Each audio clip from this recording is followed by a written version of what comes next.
Jessa, POV. Kapangin mo na lang, saka kunin mo yung brief niya. Total, patay na patay naman yun sa'yo ngayon. Sigurado isang sabi mo lang, maguhubad na kagad yun sa harapan mo. Ayoko, aalisin ko nga ang spell eh. Paano kung magalo niya ako tapos next day hindi niya na ako gusto? Eh di kawawa naman ako. Nga, bigla ako nakaisip ng magandang idea. Maganda sana kung ngayon ko nagawin, total nandito na tayong lahat. Question ko, malalim na nag-isip si Moira. Sige na nga, mamaya gawan natin ng paraan. Anito, napangiti ako sa sinabi ni best friend. Hindi pa babalik mamaya ditong driver nyo? Pwede bang padaanin mo sa tinutuluyan ko? Madali namang makita yon. Nasa loob ng bag na pula, nakapatong malapit sa TV sa sala. Hindi ba pwedeng pag-uwi mo na lang gawin ng orasyon? Basta mamayang gabi kukunin natin ang brief. Ang bilin kasi ng albularyo kailangan sa loob ng 24 hours. Kailangan may sagawang orasyon. Kumibot-kibot ang bibig ni Moira, tinawagan agad nitong driver para papuntahin to sa tinutuluyan ko upang kunin ng bag na pula. Alam mo, mas delikado itong pinaplano mo ngayon. Maraming CCTV dito tapos nandito pang biyanan ko. Budget ka na nga kagabi tapos baka mamaya mahuli ka pa. Hindi naman ako magpapahuli. Sisiguraduhin ko, pangungumbinsi ko sa kanya. Baka ibitin tayo pati warik ni Mami Monica kapag nagkataon. Ani Moira, huwag mo sabihin natatakot ka, tanong ko sa kanya. Gumiti ng maluwang si Moira at naningkit ang mga mata. Sus, tayo pa ba? Para saan pat lagi tayong nagpapalo noon? Nakalimutan mo na bang motto natin nung high school tayo? Dahil sa sinabi niya lumuwang ang aking pagkakangiti, sabay kaming bumigkas. Moira at Jessa, hindi titigil hanggat hindi nabubuking. Nagapir pa kaming dalawa at bumunghalit ng tawa. Tama, napakarami naming ginawang kalokohan ni Moira. Nung mga bata pa kami kaya lagi kami napapalo. Kahit nga principal namin sumusuko, lalo na dito kay Moira na reyna ng kamalditahan. Sisiw lang ang pagkuha ng brief ni Alexus. Nagawa na nga namin dati, siguradong magagawa ulit namin yun nang walang kahirap-hirap. Nakabuo agad ng plano si Moira, mamamasyal kami sa farm ngayon. Sabi ni Moira hindi raw niya ako isasama ni Doña Monica sa asyenda na kaibigan nito. Hindi ko alam kung bakit pero suspecha ko ay dahil na rin kay Alexus. Mabuti na rin yun para may sagawa namin ni Moira ang binabalak namin. Nang bumaba kami para mag-almusal, doon ko na lang ulit nakita si Alexus. Obvious naman na inabangan niya ako. Ibang ningning sa kanyang mga mata habang nakatingin sa akin nang bumaba ako ng hagdan. Para bang ang ganda-ganda ko? Asarap sanang naunamin kung hindi ko lang alam na nainom pala niyang gayuma. Sa halip ay nagigilty at naawa ako sa kanya. Under the spell siya at hindi niya alam ang kanyang ginagawa. Sinalubong niya ako at kagad niya ako hinapit sa bewang. Hinaplos ng aking mukha habang masuyo nakatingin sa akin. Nakatulog ka ba ng maayos? Malambing nitong tanong. Tipid akong ngumitit, marahan akong tumango. Bittersweet ang naramdaman ko ngayon. Hay, sayang. Kung sana'y totoo lang to nararamdaman niya para sa akin, ang saya-saya ko sana ngayon. Boses si Doña Monica mula sa likod. Lumayo ako kay Alexis dahil nahiya naman ako sa Doña. Since ayaw mo pasamahin si Jess sa akin sa mga kaibigan ko, ipasyal mo na lang siya sa farm mamaya. Anito, kahit hindi niyo sabihin, ipapasyal ko talaga siya dun, tugon ni Alexus. Halina kahit mag-almusal, aya sa amin ng Donya. Hinawakan ako ni Alexus sa kamay at niyaya papuntang kusina. Kitang-kita ko mga mata ni Doña Monica na habol ng tingin sa magkahawak naming mga kamay, ngunit wala naman tong sinabi. Nailang naman ako sa sobrang pagkaklingi ni Alexus. Maging sa pagkain ay asikaso niya ako nang nahiya sa mga kasamahan kong napangiwi na lang sa mga kinikilos niya. No doubt, ramdam na ramdam kong pagmamahal niya pero hindi ko naman makuhang magdiwang. Kailangan ko na talagang makuha ang brief niya, agad-agad, para matapos na tong kahibangan niya. Nang matapos kaming kumain ay nagkaroon kami ng Moira ng pagkataong magkasarilinan. Pagkatapos ko maligot inihanda ang aking sarili sa pagpunta sa farm. Tinanong ko yung maglalaba dito, ang sabi hindi daw nagpapalabas sa Alexis sa kanila. Dinadala niya daw sa laundry service. Bawal naman silang pumasok sa lead nito dahil ayaw nitong may nakikialam sa mga gamit niya. Salaysay ni Moira. Napapakamot na lang ako ng ulo. Di dun tayo sa original plan mo, tugon ko. Oo, pagpunta natin sa farm, diskartehan ko na lang mga trabahador na maglabas ng tuba. Mahilig gumawa ng tuba yung mga trabahador dito. Ibinibenta kasi nila yun sa bayan para extra income nila. Yun ang ipapainom natin sa magkapatid. Alangan namang si Alexis lang. Di halatang halata. Katwiran ni Moira, napangiti na lang ako sa kanya. Alikot talaga ng utak nitong best friend kong ito. Ready? Boses ni Alexus. Sabay kami napalingon ni Moira sa kanya. Naka-jeans to at simpleng t-shirt na puti na yumaya pa sa mga muscles nito. Tumalo na naman ang puso ko nang makita kung gaano to kagwapo. Kahit napakasimple lang ng suot, baka naman matunaw niya ng bayaw ko. Napaigtad ako nang marinig ang mahinang kantsaw ni Moira. Nakangiting lumapit si Alexus. Ready ka na ba? Muli itong nagtanong, marahan akong tumango. Tara na, sige Moira, una na kami sa inyo. Paalam ni Alexus, napasunod na lang ako sa kanya dahil hawak niyang kamay ko. Susunod na lang kami, pahabol ni Moira. Dire-diretso kami ni Alexus sa labas ng bahay. Nadat na namin ang isang napakalaking kabayong hawak ng isang lalaki. Doc, ready na po. Nakakondisyon na si Biscuit. Na ano lalaki habang hinaplas itong kabayo. Medyo kanabahan ako. Huwag niya sabihin dito kami sasakay. Tumingin sa Alexos sa akin. Huwag kang mag-alala. Mabait itong si Biscuit. Saka ako naman ang kasama mo. Anito na mukhang napansin yata ang pag-alala sa aking muka. Nakakatakot naman dyan. Baka mahulog ako. Nag-aalala kong sabi. Lumapit sa Alexos sa akin at tinawakan ako sa magkabilang bewang. Gumitit at masuya akong dinampian ng halik sa labi. Mabilis lang yun ngunit pakiramdam ko ay tumigil ang pag-ikot ng oras. Parang napaka-epektibo nun dahil nawala agad ang aking pangamba. Ready? Anito. Tumango ako. Hinigpitan niyang pagkakahawak sa aking bewang at maingat akong inalalayan na sumakay sa kabayo. Nang nakaupo na ako, siya naman tung sumakay at pumesto sa aking likuran. Hinila nitong tali ng kabayo kaya pakiramdam ko ay yakap-yakap niya ako. Para akong nasala paap sa mga oras na ito kahit panaalam ko ng pagmamahal na ipinapakita niya ngayon ay epekto lang ng gayuma. Kapag naisakatuparan ko ng orasyon mamayang gabi at napainom ko na sa kanya ang pangontra, ibig sabihin babalik ng lahat sa dati. Ang pagtingin niya sa akin bilang isang kaibigan lang. Kaya kahit ngayon man lang susulitin ko ng mga huling oras na mahal niya pa ako. Naramdaman ko na lang malamig na dumaloy sa akin pisngi. Hindi ko na namalayang lumuluhan na pala ako. Mabilis ko yung pinahid upang hindi na makita ni Alexus. Malawak ang lupain dinadaanan namin. Iba't ibang klase ng mga puno't tanim ang mga naroon. May mga trabahador din na abala. Iba't ibang kanilang mga ginagawa. Huminto kami sa manggahan. Unang bumaba si Alexus at maingat niya akong inalalayan. Hawak niya ang aking kamay habang naglalakad-lakad kami sa buong manggahan. May mga trabahador kaming nadatnan na namimitas at ang iba naman, sinasalansan ng mga mangga sa loob ng mga kaing. Oo nga't napakaganda sa paligid ay hindi naman yun ang dahilan kung bakit ako nag-e-enjoy ngayon. Masaya ako dahil kasama ko si Alexus. Han, parang bigla ako nagising na marinig ang boses ni Alexus. Ha? Kanina pa kita kinakausap, hindi ka sumasagot. Anito. Alexus. Sumeryoso ko ng tingin sa kanya. Nagtataka siyang tumingin sa akin nang mapansin niyang sumeryoso ako. Mahal mo ba ako? Tanong ko sa kanya. Gumiti naman sa Alexus sa akin at sumeryoso rin ang tingin. Hinawakan itong mga kamay ko. Mahal kita, Jessa. Pasensya na ako, medyo late na ako. Anito habang nakatingin sa mga mata ko. Kailan pa? Hindi ba sabi mo kaibigan lang o kapatid ang tingin mo sa akin? Bakit biglang nagbago? Hindi ko alam, basta nagising na lang ako na mahal na pala kita. Anito, alam mo ba yung eksaktong date ka na in love sa akin? Natawa sa Alexis sa tinanong ko. Hindi ko nga alam basta naramdaman ko na lang na mahal na kita. Ulit nito, kailan yung araw na sinabi mong nagising ka na lang? Bakit? Ano pa bang meron at kailangan may eksaktong date pa? Anito, nakangiti pero halatang nagtataka sa pagtatanong ko. Please, sagutin mo na lang. Hindi ba yung 5th day na kasunduan natin ay nakikipag-break ka na sa akin tapos nung 7th day natin, kinukulit mo na ako, patuloy ko. Han, mahalaga pa ba kung kailan minahal at oo, mahalaga para sa akin na malaman ko, sad ko. Na makita ni Alexis ang kaseryosohan sa akin ay bumuntong hininga to. Siguro dahil sa pangungulit mo, nahulog na ako ng unti-unti hindi ko namamalayan. Huminto ito sa mukhang nag-iisip. But it was on the 6th day, later in the day, that's when I finally realized that I'm seeing you as a woman. And I'm already in love with you. 6th day, yun ang araw na ininom niya ang gayuma. Bigla ko nang lumod dahil sa narinig. So dahil nga sa gayuma, totoo nga talaga ang gayuma, hindi ko mapigilan ang pamumuo ng luha sa aking mga mata. Nais kong maiyak. Hindi nga totoong pagmamahal ni Alexis sa akin. Tumalikod ako para hindi niya makita ang pagbagsak ng aking mga luha. Han, ni Alexus.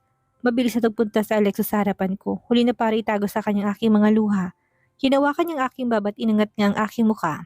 Ubod ng tamis ng umiti siya sa akin. Akala yata niya umiiyak ako dahil sa sobrang saya. Salamat at kinulit mo ko. Sorry kung nagpa-hard to get pa ako sa'yo. Promise, babawi ako. Mula ngayon ikaw lang ang susuyuin ko. Mas lalo pa ako napatulala dahil sa sinabi niya. Alam ko simula bukas hindi na mangyari ang pinapangako niya. Kinabig niya ako sa aking bewang at masuyo niya akong hinalikan sa aking mga labi. Napapikit ako at tinanggap ang kanyang halik. Napakatamis nun at walang kasing sarap. Ngunit wala rin kasing pait. Narinig namin ang paparating na sasakyan kaya humiwalay kami sa isa't isa. Mabilis kong pinahid ang aking mga luha. Nilingon namin ang sasakyan na huminto sa hindi kalayuan.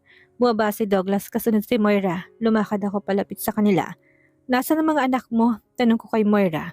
Sinama ng mga biyanan ko. Ipagmamayabang na naman sa mga amiga nila.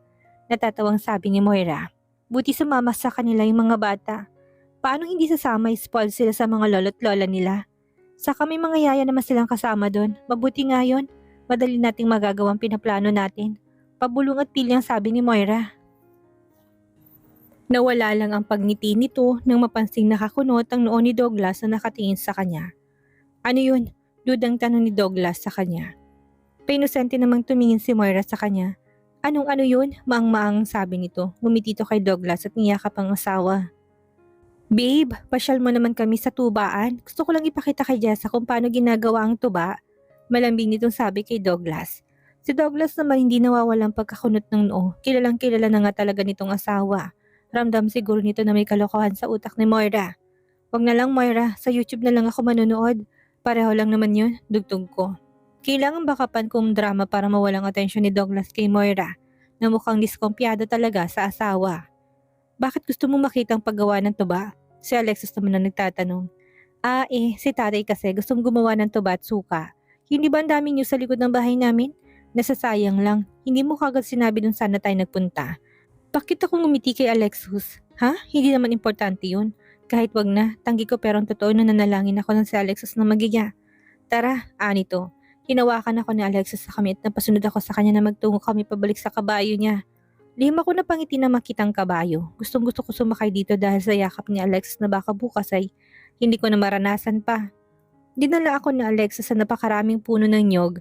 Nandun na rin sina Moira at Douglas pagdating namin. Pinakita sa akin ni Alexis ang pwesto kung saan ginagawan to ba. Hindi ako interesado doon. Ang inisip ko kung paano ko siya malalasing. Inuman na, narinig kong sinabi ni Moira.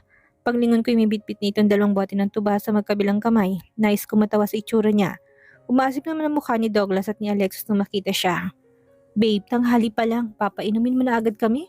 Reklamo ni Douglas sa asawa. Ibinaba ni Moira ang tuba.